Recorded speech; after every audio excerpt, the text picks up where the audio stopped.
Hi, I'm Tony Wagner, the Innovation Education Fellow at the Technology and Entrepreneurship Center at Harvard. I recently wrote a book called The Global Achievement Gap, which explores the new skills all students will need for careers, college, and citizenship in this global knowledge economy versus what's being taught and tested even in our best schools here in the U.S. This resulted in an extraordinary invitation from the National Board of Education of Finland to consult with them as they think about their comprehensive education system for the 21st century. I accepted because Finland is the highest ranked country in the world by any education standard. And I wanted to understand what is it that has gotten them this far and what might be some of the lessons we could learn here in this country. So join me as we take a trip to Finland to learn about their extraordinary education system.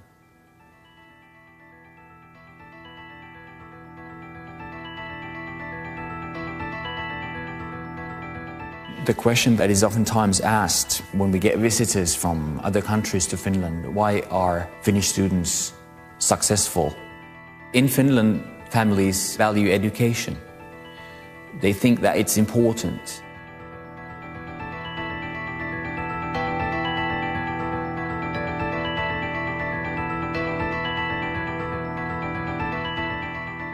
We offer the same system for all the pupils. No matter what their social background is, no matter what their parents do, and so on. So everybody gets the same, similar education. We have a consensus about what we want young Finns to be after. We want to provide a broad citizenship for every Finn.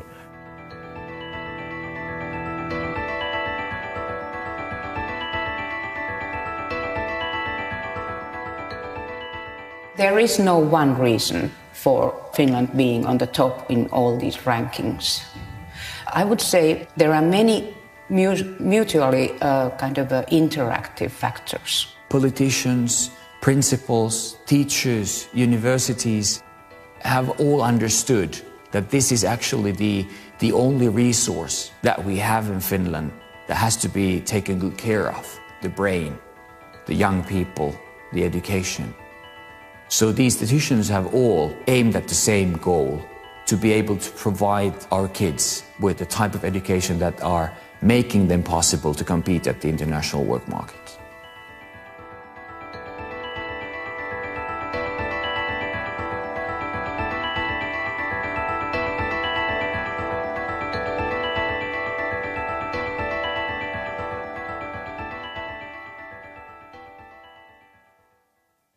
So how do you go about understanding a country's education system? Well, some folks like to start with the rules, the policies, the curriculum. My preference is to start with the students and understand their perspectives, and then go into classrooms.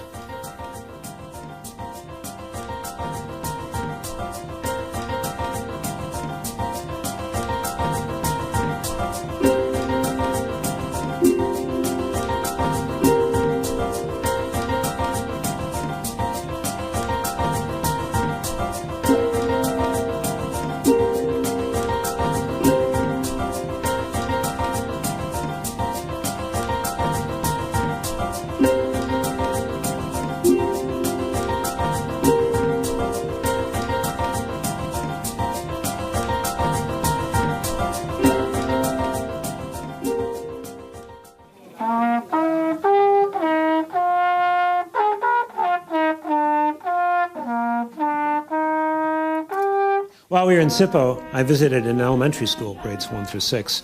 A couple things stood out for me. First of all, the size of the school, small. Their schools, elementary, middle, and high, are much smaller than ours because they understand the importance of more intimate working relationships between teachers and relationships between students and teachers. Class size also tended to be smaller, on average about 20. But the other thing that stood out was in this particular lesson I observed, where students were learning about different sources of energy, both renewable and non-renewable, in second grade. But after they'd been studying energy for several weeks, the teacher asked them to write a puppet show, imagining that the power had gone off in their home, and then representing what would happen. Real-life experience, thoughtful concepts, and the arts integrated into one curriculum. What is your dream? What would you like to do or accomplish in your future? And it's okay if you say, I don't know right now, but it's okay if you just have a dream, just a thought about the future. What is it that you would like to do in the future at some point? A Disney animator. A Disney animator? Yeah. Okay. Vet. A vet? I'd like to be an engineer. I play ice hockey. So if I can't play in the SM League or so I like to own Coca-Cola. All right. Well, I have always wanted to be a musician. A musician. I just want to be rich and live in Bahama Islands. So, I don't really know, but maybe a teacher. It would be cool to act or do some other things with movies and so on.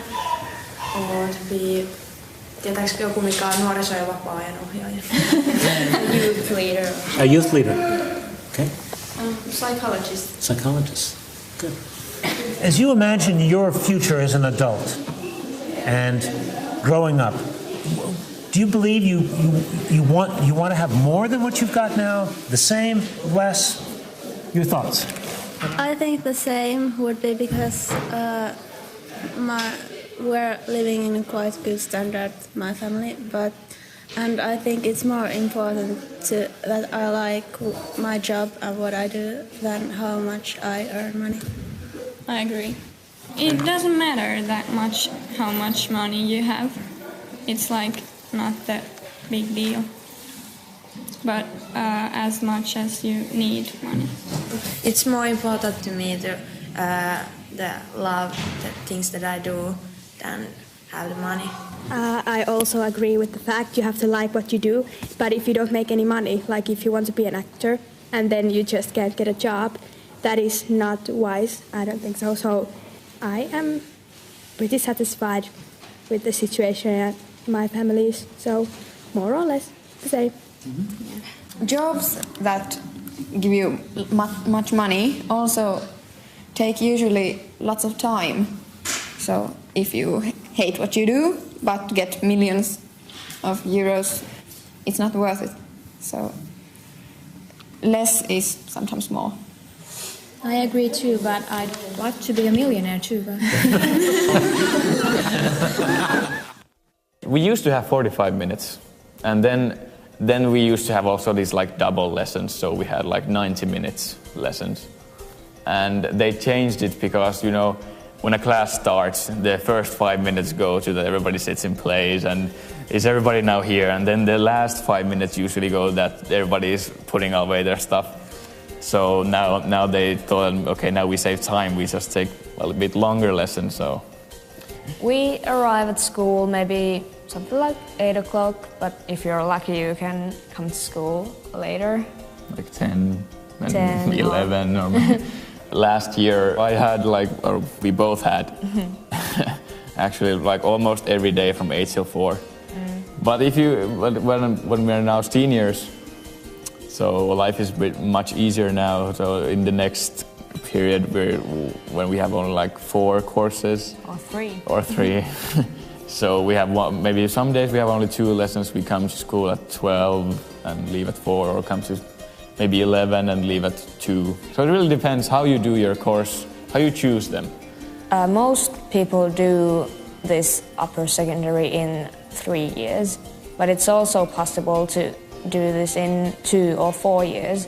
So of course if you do in 4 years, that means you have you don't have that many lessons every day. In my free time I see my friends and I fence, sword fighting, and then I play with my computer and I don't usually see my friends until the weekend because then you have more time.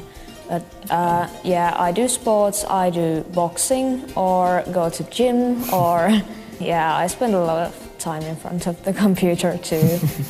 Facebook it's very easy to get addicted to.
So what can America learn from a small country like Finland? Well, the better comparison is actually with our states, which have substantial autonomy for their education systems. So we think it's actually interesting to compare the results from Finland with a state that has similar demographics, size, and population, and in fact was settled by Scandinavians, Minnesota. Minnesota, according to the last national NAEP test, our nation's report card, scored 4th highest in 8th grade math scores and 2nd highest in the country on 8th grade reading. But what most Americans don't understand is that our best is simply not good enough by international education comparisons.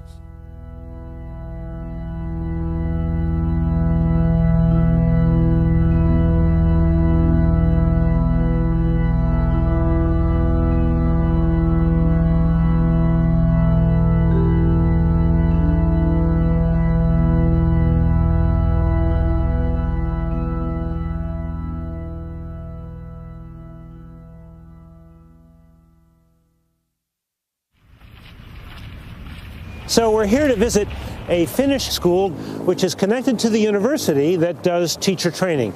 So what we expect to see are regular academic classes being taught by teachers who are also training student teachers.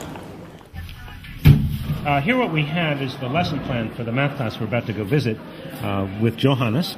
And he outlines for us what was done in the previous lesson, which was the discovery of the Pythagorean theorem, which he just described to us.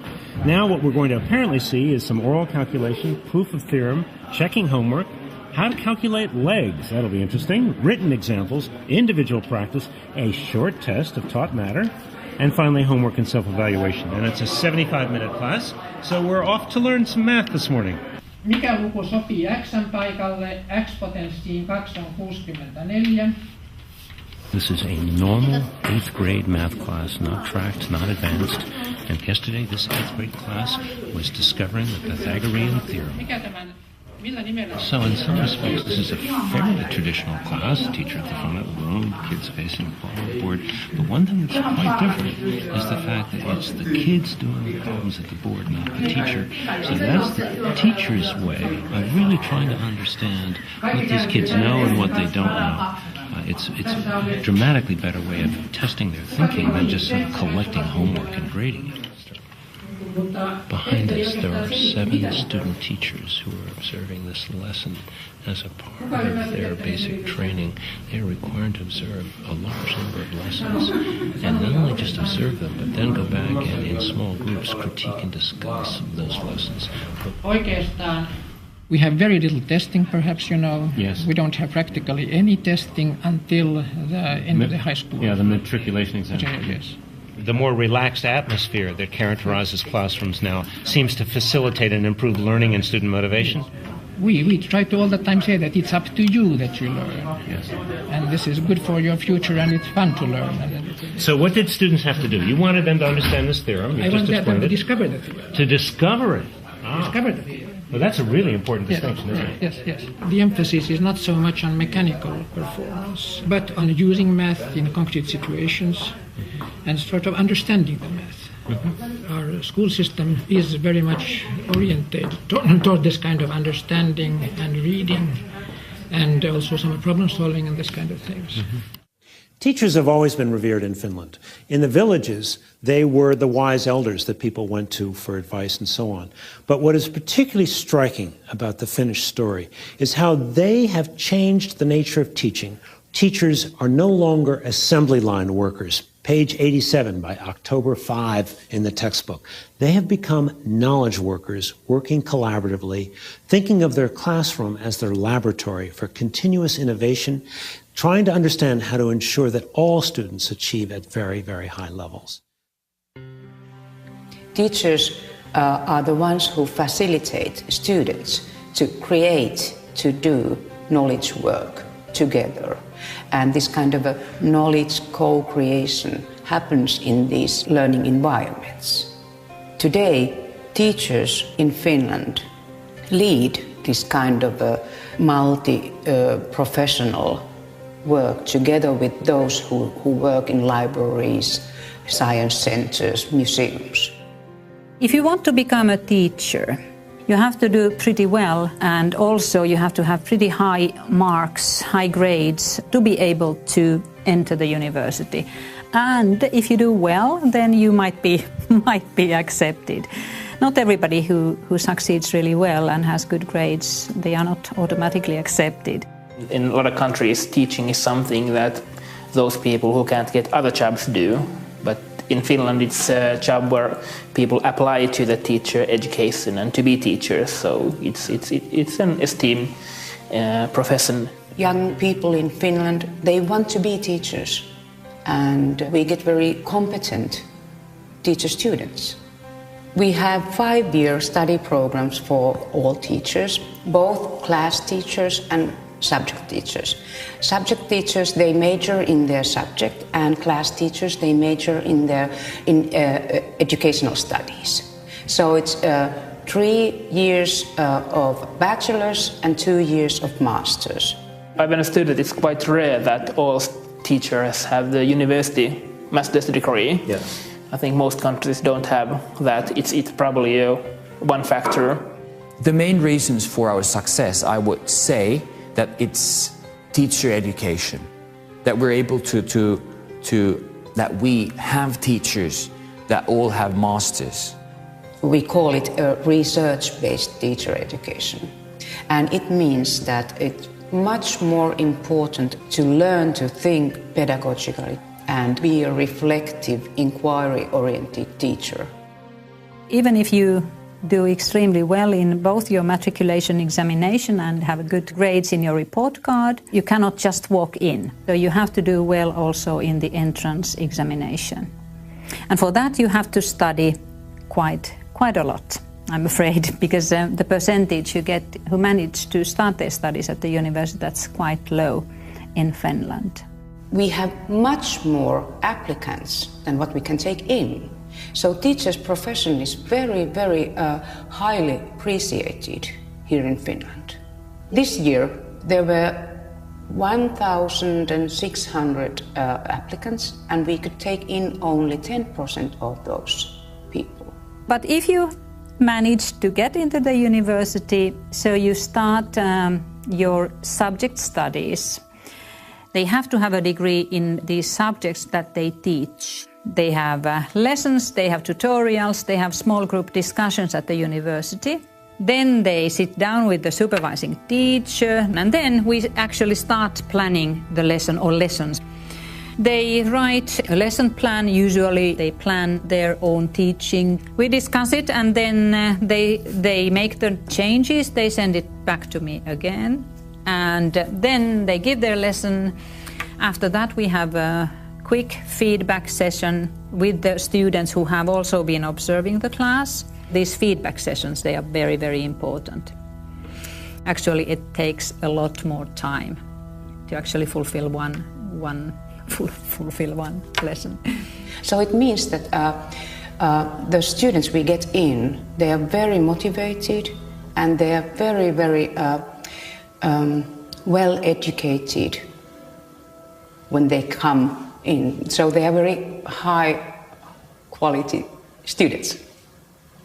Of course, sometimes we do have cases where we just have to say that, okay, maybe you should do something else. This is not maybe your place, but very rarely. Ovat ihan virkamiehiä, jotka on nimitetty virkaansa.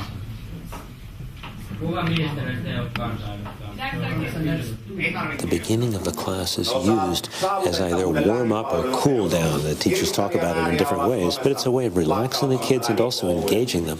I'm also struck by the fact that this teacher has never seen this group of kids before, but his rapport and his interaction with them is just wonderful. Lively, interesting, fun, but also very academically demanding. 8 ihmistä samassa käymässä, ne edes tunne toisiaan. Miksi ne kutsuttiin? Solukäypä. He's using very current events to actually teach a fairly basic content at the moment. The 3 questions at the top of each slide is, who is this person, what is the ministry, and what is the political party? Kyllä. Tänään itse asiassa käsitellään juuri tätä aihetta, että millä tavalla se luottamus säilyy niin kansalla kuin eduskunnalla esimerkiksi ministereihin tai kansanedustajiin. Seuraava pari. valtioneuvoston. Tämä laitetaan vihkoon nyt ylös. Fascinating debate taking place now. The student teacher just put up the frameworks for comprehensive education that was approved by the ministry some years ago. And the student just said, well, do you think the ministry has lived up to the promises they've made about what a good comprehensive education should be? So now they're debating the quality of the education they've received versus what was being promised to them. Whole group asked very tough question. Yes. Maybe, I think. Yes. But fortunately, you have very good knowledge of the subject. Not once you were lost. What do you think about the lesson? I thought it was very nice. I wouldn't have spoken so much in the lesson, and I would have given them more space. But it's a difficult subject, and they ask questions all the time, so it took the time. The challenge for any of us as teachers is what Ted Sizer said, which he said, less is more. Yeah. Doing less, going in greater depth. Again, maybe too much talk from me, and I like to have a little bit more activity for students. Yes. I understand also your problem that you have had so much to teach that it's very difficult to cut. They observe our classes in multi-subject groups. So all those who are considering coming to the teaching practice follow lessons given by us. We just teach. We do our everyday work, and they follow us. So you're really modeling the behavior, or behavior being of transparency, right? You're having whole groups of kids, future teachers, come in and watch you teach. It's true. And in part, which, as I hear you say this, you're saying that this is the norm. That the norm is we're going to watch each other teach all the time. Is that a fair summary? The stage is open for everybody. You could drop into any classroom here and watch.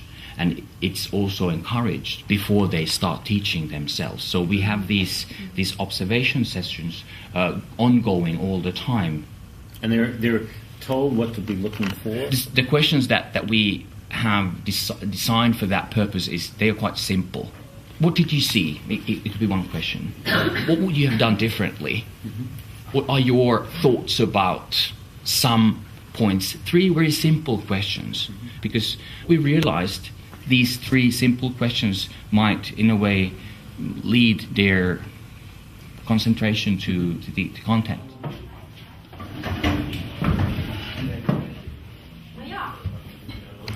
So this is a Swedish class. It's been taught entirely in Swedish, and this is a student teacher who is giving a formal lesson that was co-constructed, put together with the master teacher who is observing here in the back along with several other student teachers. The teacher trainer has sent me the lesson plan by email on Sunday. I have been commenting on her plan and ideas through email correspondence. And she's been reviewing it and sending it back to me. What I do now during the lesson, I have the lesson plan in front of me and I comment on it, looking at the things she does and probably giving her hints what could have been done differently. And she gets right away my comments after the class. Of course, we also discuss the lesson face to face after the class. Det har jag inte ångrat hittills åtminstone, men hoppas inte någonsin. She's quite well using other material, for example, a YouTube video and text from other resources, but going back to the actual resource textbooks after these introductory sections. John Goodlad, in his studies of high schools in the 1980s, discovered that teacher talk time comprised 85% of the lessons in American high schools across all content areas. So what are you seeing here in terms of teacher talk time versus student work time? I would like to see that it would be 60% the student and 40% teacher. And I'm going to give feedback to her that every time she would have had a chance to throw the ball in the classroom, she should have done it.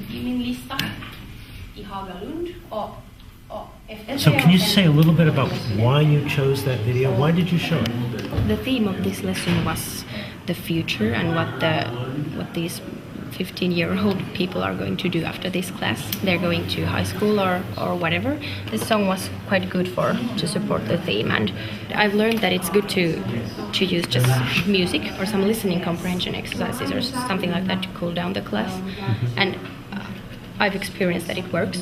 Listening comprehension exercises and music is the best way to calm down a class that is a bit, how do you say it? Well, not that calm. Yeah. So I've just spent the day observing classes, talking to teachers and students, and trying to better understand what is it that actually happens in classrooms that accounts for these extraordinary results. Several things we observed that were in common to all of these classes.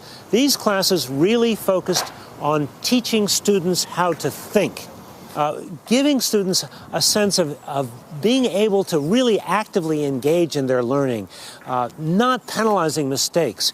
Finally, I was struck by the attention to detail in the ways in which these master teachers work with student teachers in their classes. There is a technique, a methodology, if you will, a national curriculum for preparing these teachers so that they get a great deal of classroom experience, they get a great deal of coaching on how to become a better teacher, and there's a clear understanding about what, in fact, is good teaching.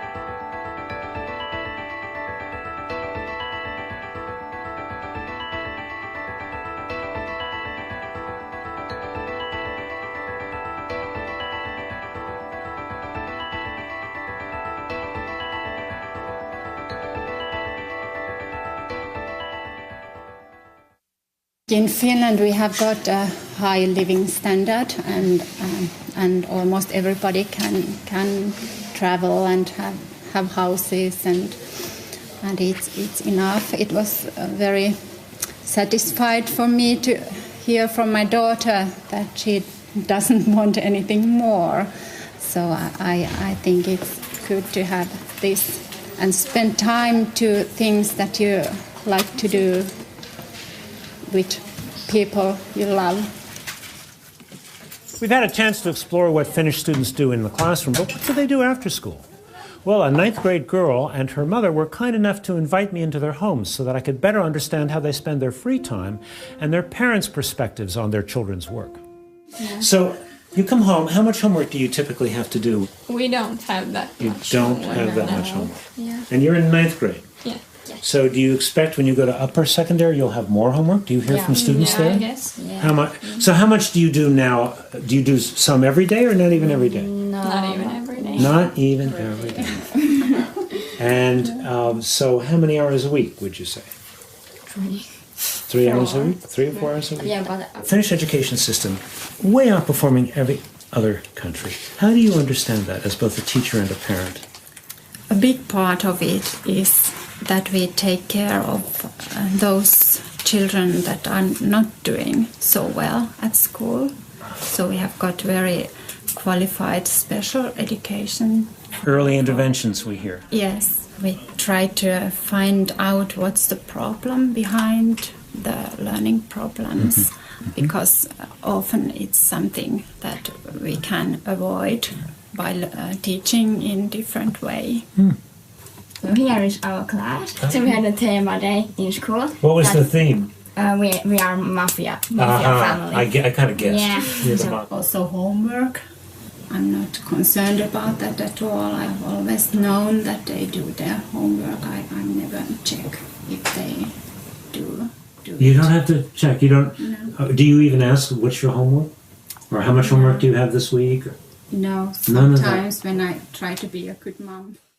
I had a chance to visit some schools while I was in Finland. The Sippo school was especially interesting. We spent some time in elementary classes, but then we went over to the high school. Now, high school there is grades 10 through 12, and what is particularly interesting about what they call their upper secondary is that students have a choice between a more academic track or a vocational track. About 40%, 45% choose the non-academic technical track, because they know that's going to prepare them for a good job right out of high school. There's a respect and a dignity about all work in Finland. And what matters most is the skillfulness and intelligence you bring to whatever job you may have. A long time ago, I went to the technical university, and I studied electrical engineering and electronics. And after that, I have been working at different companies for 30 years. I wanted to decrease the stress level because I was a technical director in a company, and this is how I did it. I started to teach something I have learned. One big finding was that experts don't know how people learn, because there are many different understandings. So I'm trying to understand how it really happens in practice. So, yeah. What I like in teaching is many things. This is demanding, a lot of challenges. You can see the results. You have long summer vacations. What else you need? In practice, all students here may also select courses from the academic side. It's possible also in the opposite way, even though not many are doing that. Directly after basic education, young Finns go to, about 45% go to vocational education and training. About 50% go to upper secondary general schools. The balance between vocational education and training sector and upper secondary general sector is very good for Finland, and we set a policy target a decade ago for us that we should actually have more balanced situation in Finland. Reasons behind it, there must be actually developments of vocational education and training sector.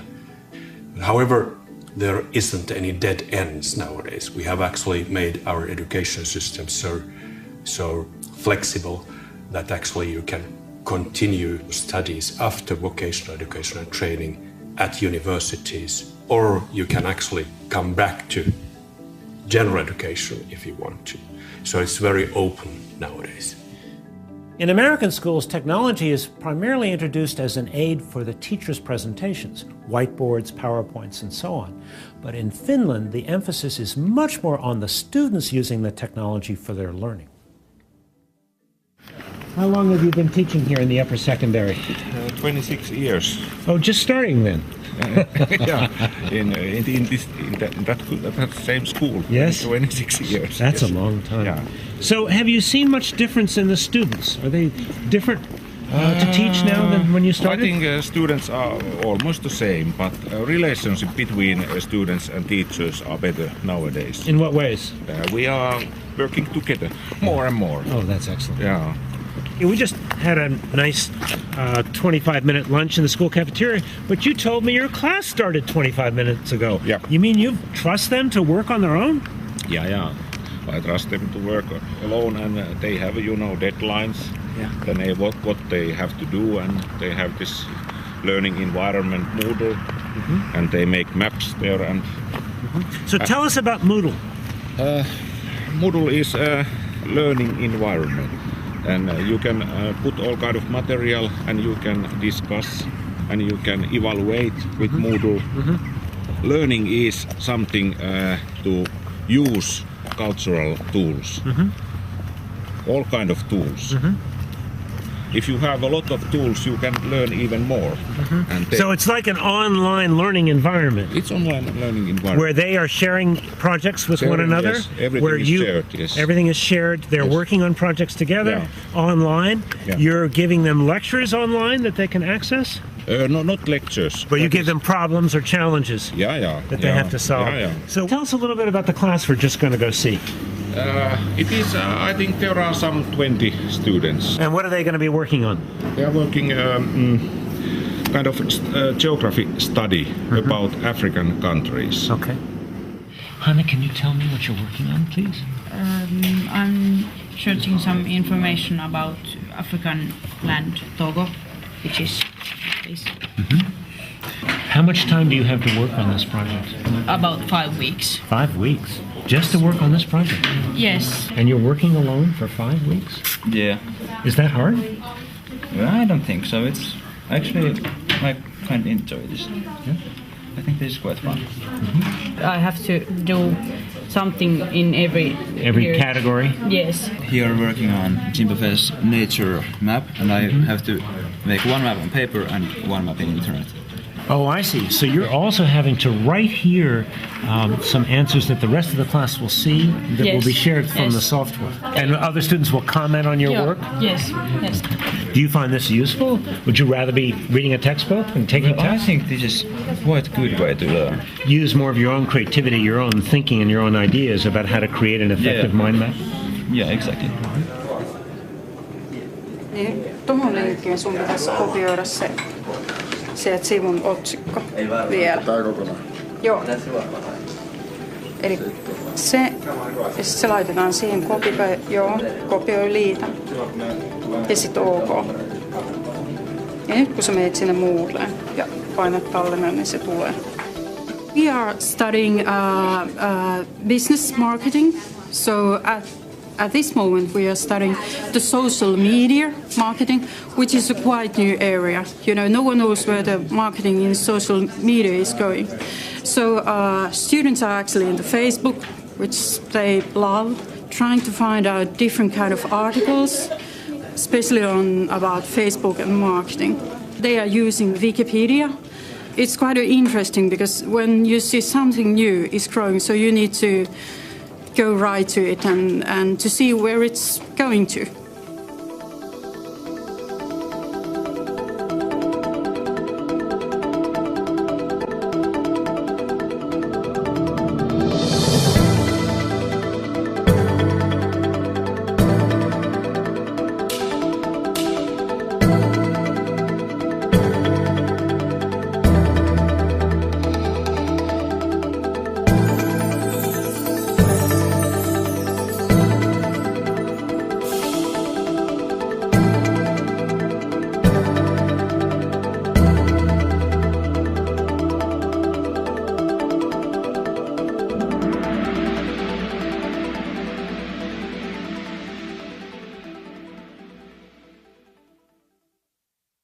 Innovation and entrepreneurship education came into our curricula 15 years ago approximately.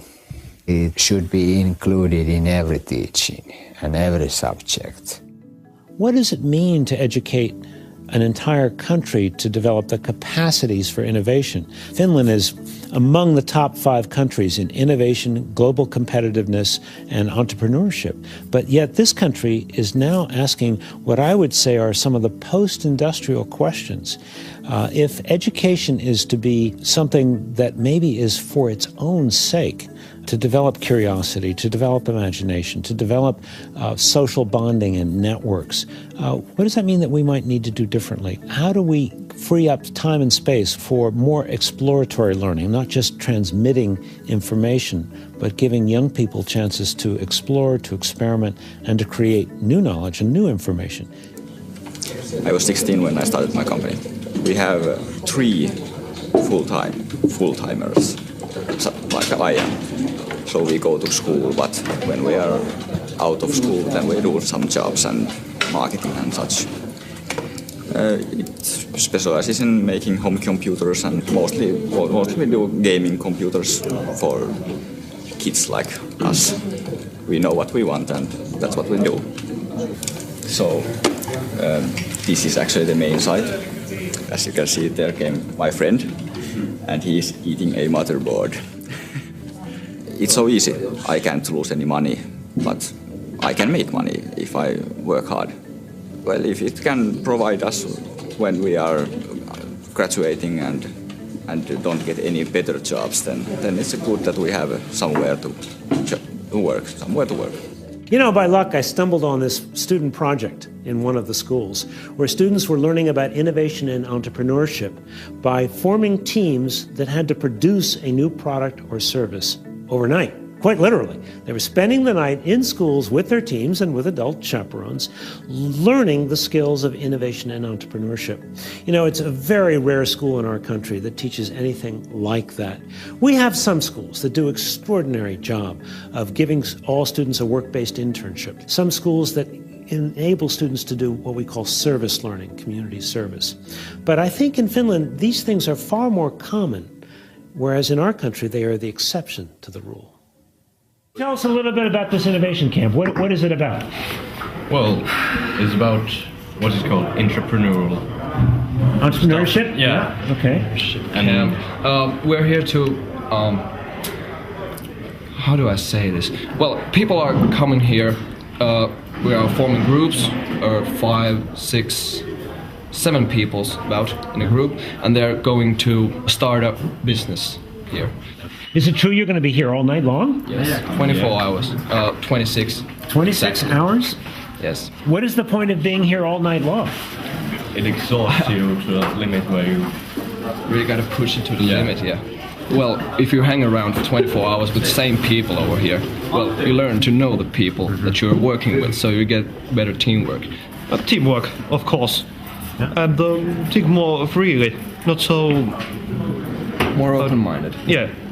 Okay. Yeah. Well, you have to be really social in these things. Really. It's not that obvious for everyone. So, well, people may think that you can, well, I can make a company of my own and I can do it all by myself. I don't need any help. That's not true. You learn it here. Back in the 1970s, Finland realized it really could leave no child behind because every child was needed to be a part of the greater wealth of the country. So what have you done? You said you've been kind of creating your education system from scratch since the 1970s. What are its hallmarks? To be frank, we didn't start totally from scratch, but actually we formed comprehensive school in Finland during 1970s.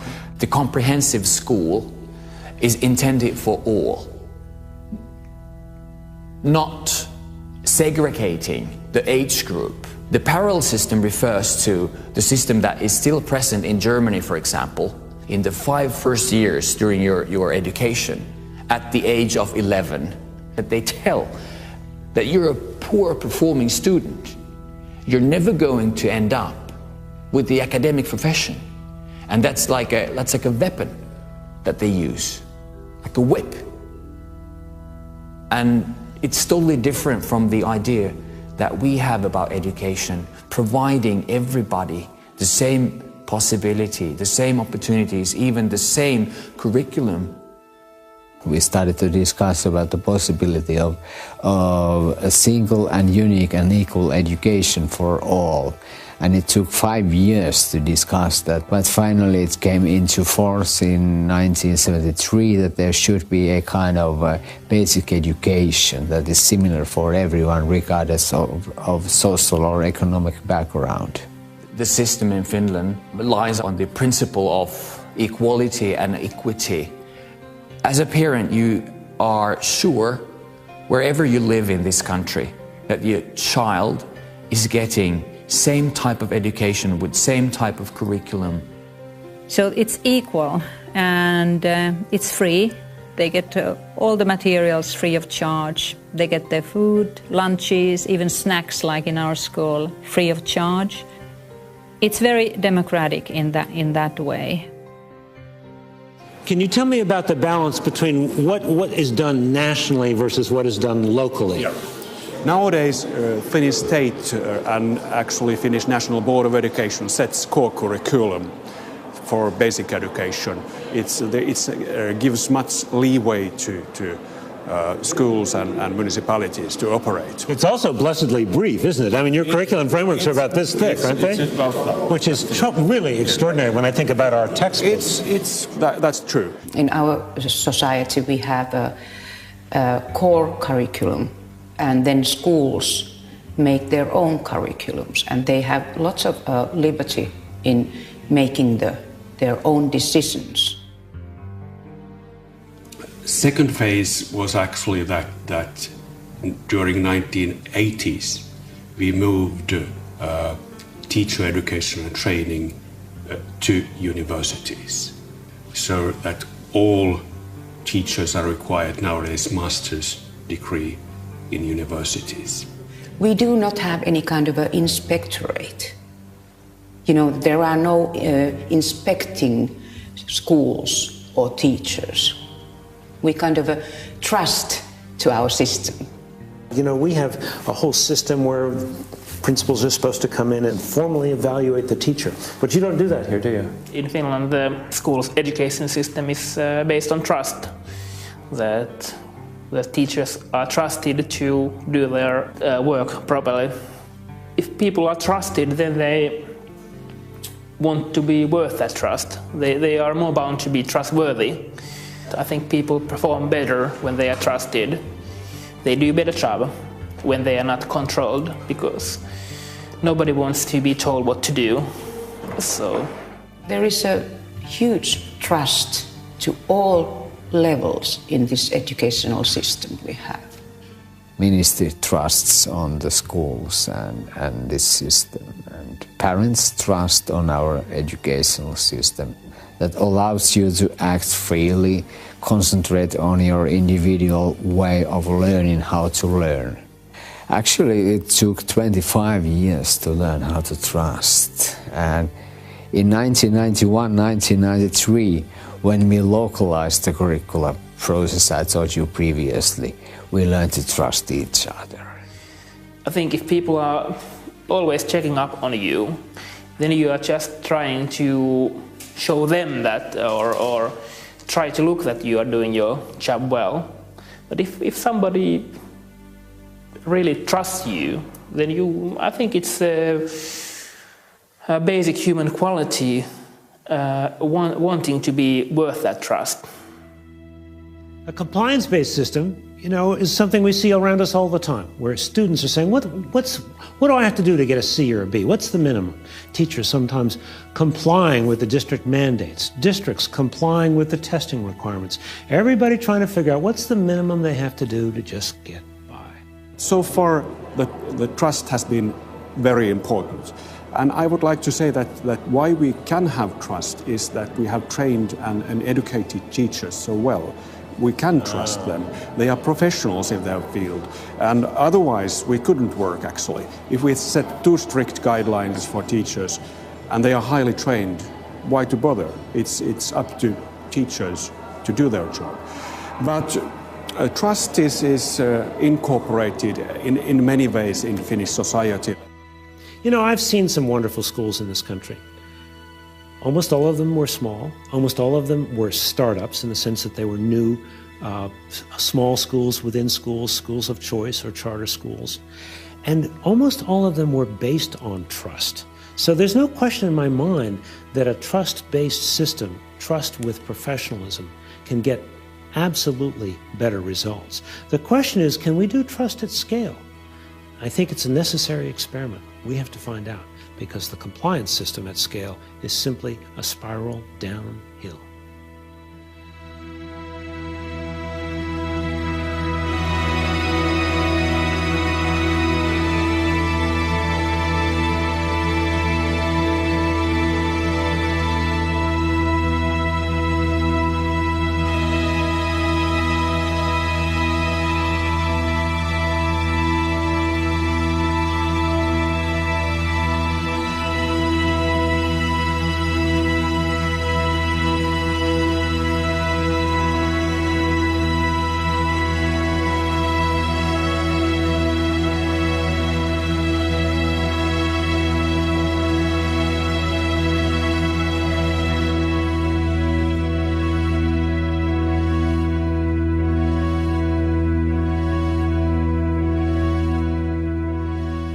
I went to Finland as a guest of the National Board of Education, who was sponsoring, along with the Finnish Ministry of Education, a conference called Education 2020. And they had invited some of the leading policymakers, educators, and so on to come and really talk about how the comprehensive education goals may need to be shifted or changed in the coming years for all students in Finland. So the question we might ask ourselves is, how do we talk about education in a way that's not punitive and in a way that's future-oriented and in a way that grounds the conversation in the experiences and in the needs of young people themselves, as well as in our economy and in our democracy. So tell me about this 2020 conference. You're here today to talk about education in 2020. You're already the best in the world. What are you worrying about? Why are you thinking about 2020? Although PISA tables say that we are topping many of the PISA studies, our national evaluations show that we have areas where we need to go further. For example, writing skills, communication skills. But to be more profound, it is about education itself. What are the outcomes of education? And there we have to bear in mind that we have been too strictly academic so far. So it's not enough to memorize things. We should actually learn how we use the knowledge. It's not distinction between 21st century skills or academic skills. We need both. And we don't want to abandon the good situation we have in academic skill area. No, that's definitely true. It's much more important to learn to think than to learn to repeat some basic subject matter things. Family values are important, education is important, reading is important.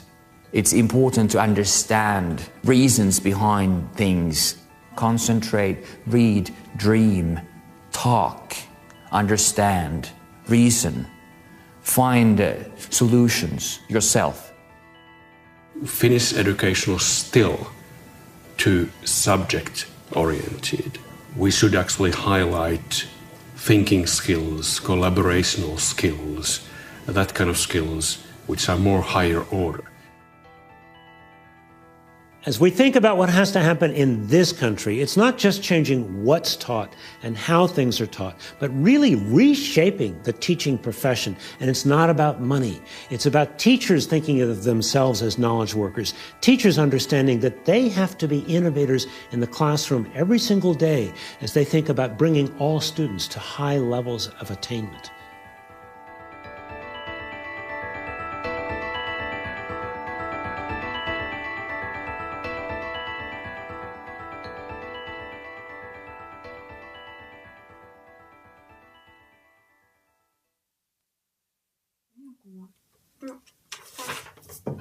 Oh, sorry. Yeah, I don't know her playing this like good, but yeah, she's good. No.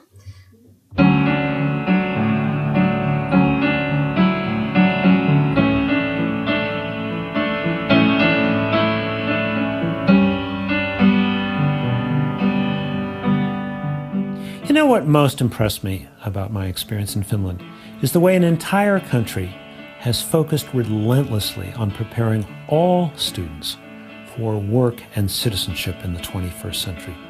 But the real question is, what can we here in America learn from their experience?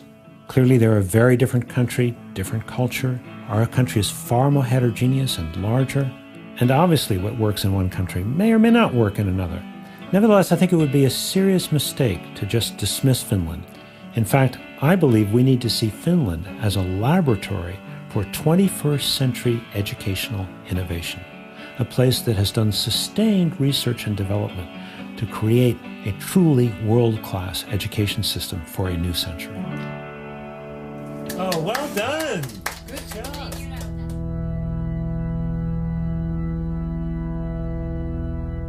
One of the most important lessons from Finland is that the business of school is learning, period.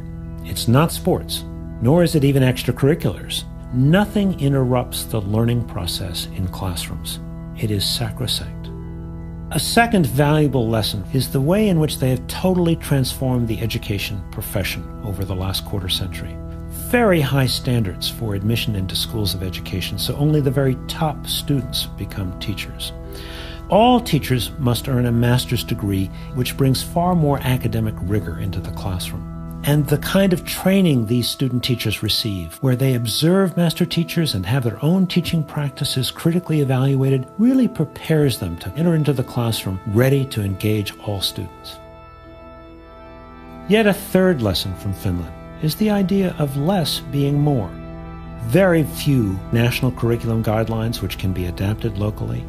Class time is longer, and there are fewer classes in the day, which allows students far more time to do projects and to go into greater depth in their academic studies.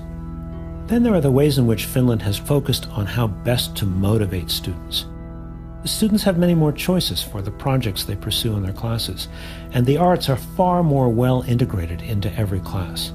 But perhaps most important, by developing a very comprehensive vocational education system at the high school level, which prepares students for jobs immediately out of high school. I have to wonder that if we gave every student the choice of a high-caliber vocational education system in every high school in America, might we not be able to significantly reduce our epidemic dropout rate? But what I found most surprising of all is the way in which the Finnish education system is built upon trust. The ministry trusts the municipalities to adapt and adopt the national curriculum as needed. The municipalities trust the teachers and the schools to do what's right. The teachers even trust the students to use their time wisely and to use the internet and other technologies responsibly. Of course, trust doesn't happen overnight. The Finns began with developing a real consensus about the importance of education and the purpose of education. This consensus has enabled Finns to work far more collaboratively and cooperatively to prepare all of their children for a rich and satisfying and productive life in the new global knowledge economy. So is there anything Finland might learn from some of America's best education practices? Actually, I think there is. In the best schools that I've seen in this country, students have digital portfolios and publish their work. Teachers videotape their own and one another's lessons, leading to a kind of transparency for all students and teachers in learning and teaching. So, of course, we have some wonderful teachers in extraordinary schools here in America. But what was so inspiring about Finland is the way in which they are doing this kind of high level of education for every single student in the country. For me, this is the Finland phenomenon.